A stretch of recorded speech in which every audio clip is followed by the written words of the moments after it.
Muito bom dia. Vamos hoje iniciar uma nova série de conversas sobre antologias.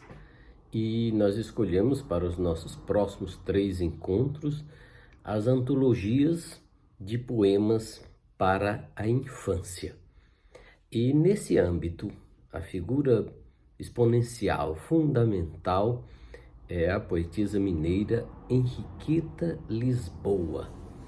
A Henriqueta Lisboa escreveu em 1958 e publicou em 1963 essa preciosidade, que é a Antologia Poética para a Infância e a Juventude.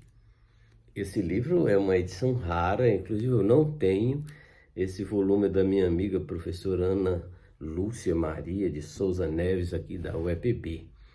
A história desse livro é muito interessante, né? Publicado, portanto, em 1961. Esse livro, ele como que teve um processo de parto. Ele deu à luz a 3 outras grandes antologias. Então, na década de 1970, a Ediouro vai publicar antologias que são partes desse livro. A primeira é uma antologia de poemas para a infância. A minha edição linda eu não achei, alguém ficou com ela. A segunda é essa edição aqui, Poemas para a Juventude, né? E a terceira, mais recentemente, a editora Peirópolis, além de estar publicando Poemas para a Juventude, publicou também essa antologia de poemas portugueses. É interessante chamar a atenção para isso, que é uma grande antologia de 270 páginas, depois se transforma em 3 antologias menores e bem específicas. Só que já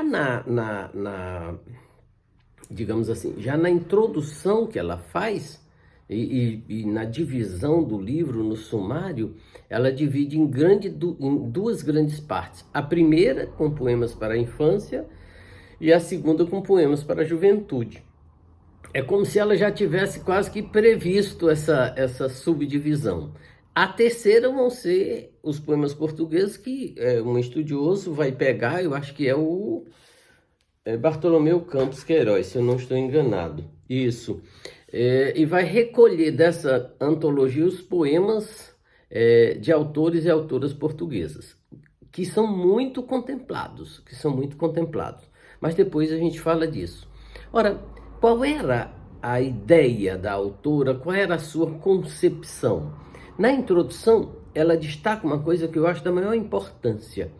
Ela diz que a poesia tem uma capacidade de aprimorar a sensibilidade, de estimular as faculdades intuitivas, imaginativa e criadora, e também de promover, né, nos seres humanos digamos assim, uma compreensão que vai além dos reinos da inteligência.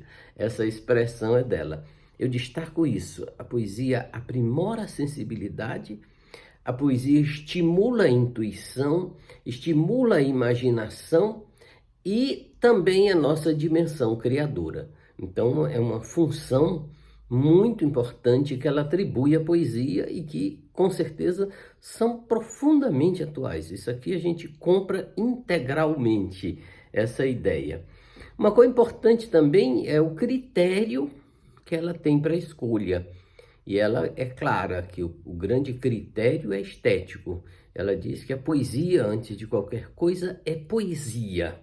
E ela vai dizer isso em outros momentos também. Antes de tudo, a poesia não tem idade. Mas há temas que se aproximam mais das crianças, há temas que podem se aproximar mais do jovem, e a partir daí é possível construir uma antologia. Um aspecto importante que eu acho dessa grande antologia é que, além de autores brasileiros, tem muitos autores portugueses, mas também uma seção da antologia, eu estava esquecendo de dizer, que é de tradução. Na primeira parte, voltado para a criança, infância, tem um trecho de tradução. Na segunda parte, voltado para o jovem, tem também uma quantidade enorme de poemas traduzidos. E traduzidos do inglês, do francês, do alemão, sobretudo da língua espanhola, e tem até uma tradução de poema do poeta indiano Tagore. Então você tem uma abrangência muito significativa da composição da antologia. Muito bem, essas traduções são importantes porque eu acho que para o leitor jovem dá acesso a um tipo de produção que às vezes ele nunca tinha tido acesso. Uma coisa também importante, como dado de informação, cada autor é contemplado com 1 ou 2 poemas, às vezes até 3.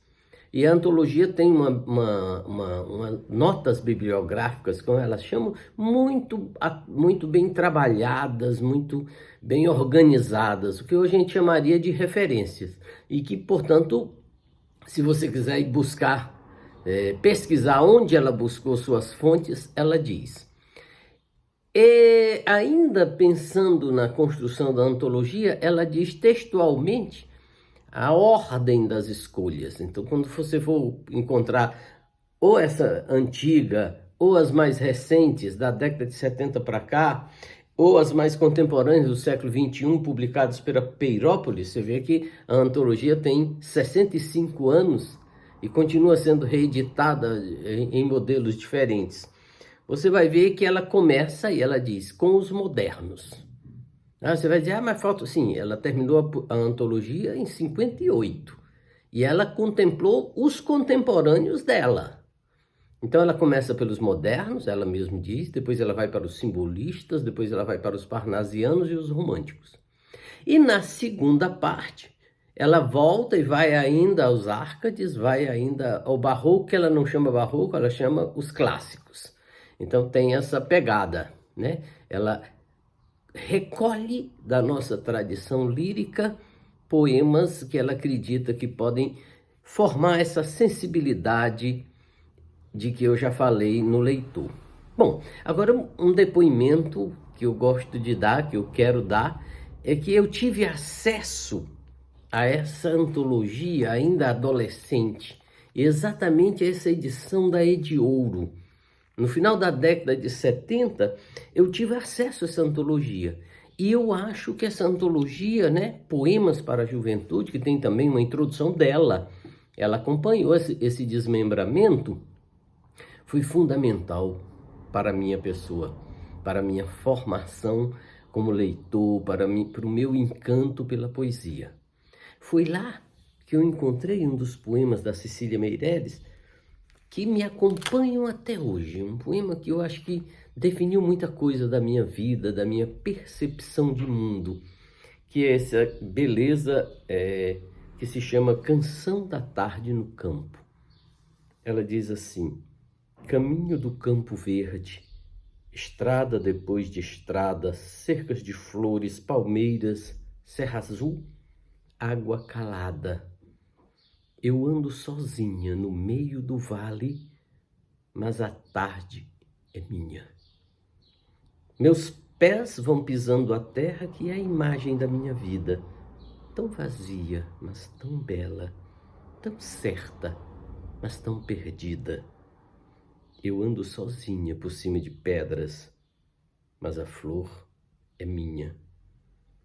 Os meus passos no caminho são como os passos da lua. Vem chegando, vou fugindo.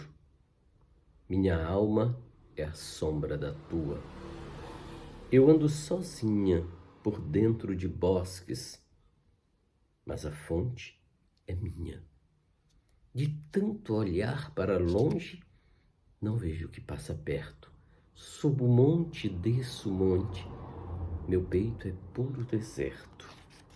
Eu ando sozinha ao longo da noite, mas a estrela é minha. Eu não tenho dúvida que esse poema ajudou a formar minha sensibilidade, minha percepção do mundo, da natureza, das tensões, das ambiguidades, né? A construção do poema em 2 blocos sempre um que afirma eu ando, e um mas, eu recolho alguma coisa em meio a isso tudo. Foi nessa antologia que eu encontrei um poema que eu adorava e continuo adorando, que é Irene no Céu, de Manuel Bandeira, em que ele diz assim: Irene preta, Irene boa, Irene sempre de bom humor.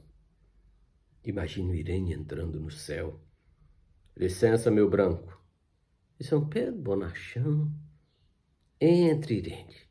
Você não precisa pedir licença.